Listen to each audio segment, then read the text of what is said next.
అండి welcome to our channel Kiranasri vlogs. Short వీడియోలో చెప్పాను కదా పూజ వీడియో డీటెయిల్గా ఎక్స్ప్లెయిన్ చేస్తూ అప్లోడ్ చేస్తానని చెప్పి.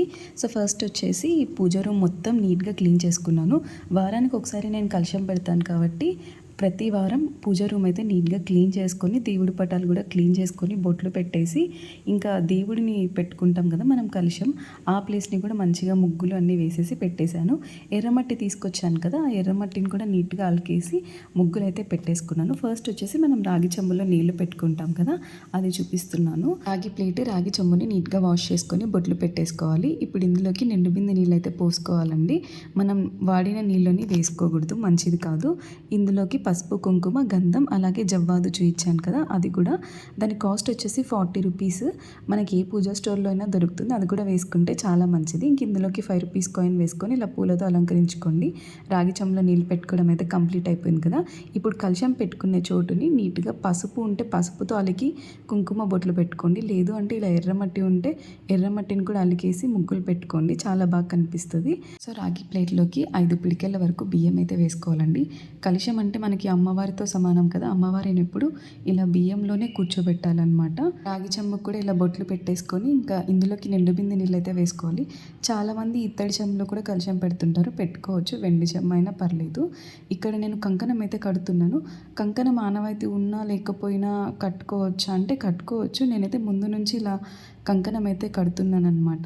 ఫస్ట్ వచ్చేసి ఇలా ఒక మంచిగా ఆకు తీసుకొని దానికి పైన తొడం ఉంటుంది కదా, అది తీసేసి 5 పోగులైనా లేదా 3 పోగులు లేదా 9 పోగుల దారం అయితే చేసుకొని దానికి పసుపు కుంకుమ పట్టించేసి కంకణాన్ని కలశం చెంబుకు కట్టేసుకోవాలి. ఇప్పుడు కలశం చెంబులో నీళ్లు పెట్టుకున్నాం కదా, ఇందులోకి పసుపు, కుంకుమ, జవ్వాదు, అత్తరు అలాగే పచ్చకర్పూరము, కొద్దిగా వట్టివేరు, ఇంకా 5 రూపీస్ కాయిన్. సేమ్ మనం రాగి చెంబులో నీళ్లు పెట్టుకున్నప్పుడు ఏవే వేసామో అవన్నీ వేసుకోవాలి.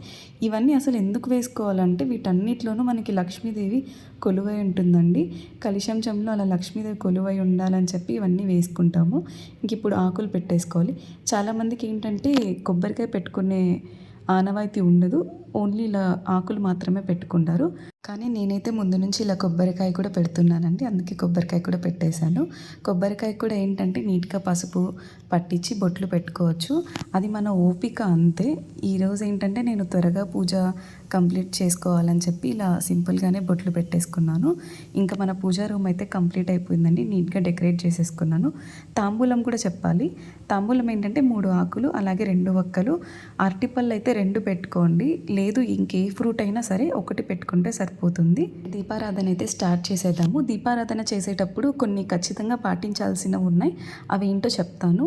ఫస్ట్ వచ్చేసి మనం దీపపు కుందులు ఉంటాయి కదా, అందులోకి నూనె పోయాలి.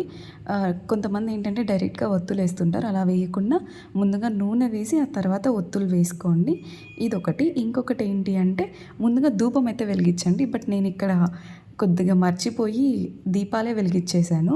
కానీ ఫస్ట్ వచ్చేసి దీప నైవేద్యం అంటారు కదా, కాబట్టి ఫస్ట్ ధూపం వెలిగించి ఆ తర్వాత దీపం అయితే వెలిగించి ఆ తర్వాత నైవేద్యం పెట్టండి. ఇవన్నీ కొన్ని పాటిస్తే మంచిదే. నేను కూడా ఇవన్నీ తెలీదు స్టార్టింగ్లో, బట్ కొద్దిగా అందరితోనూ తెలుసుకుంటూ ఇప్పుడైతే కొంచెం నీట్గానే పూజ చేసుకుంటున్నాను. ఇంకొకటండి, దీపాలు వెలిగించేటప్పుడు ఎప్పుడైనా సరే ఫస్ట్ ఏకహారతిని మనం అగ్గిపెట్టెతో వెలిగించుకొని ఆ తర్వాత దీపాలు వెలిగించాలి. డైరెక్ట్గా మనం అగ్గిపెట్టెతో దీపారాధన అయితే అసలు చేయకూడదు. సో అంతేనండి ఈ వీడియో. మన వీడియోస్ నచ్చినట్లయితే సో ప్లీజ్ సబ్స్క్రైబ్ చేసుకోండి. చాలామంది సబ్స్క్రైబ్ చేసుకోకుండా చూస్తున్నా, ప్లీజ్ సబ్స్క్రైబ్ చేసుకోండి.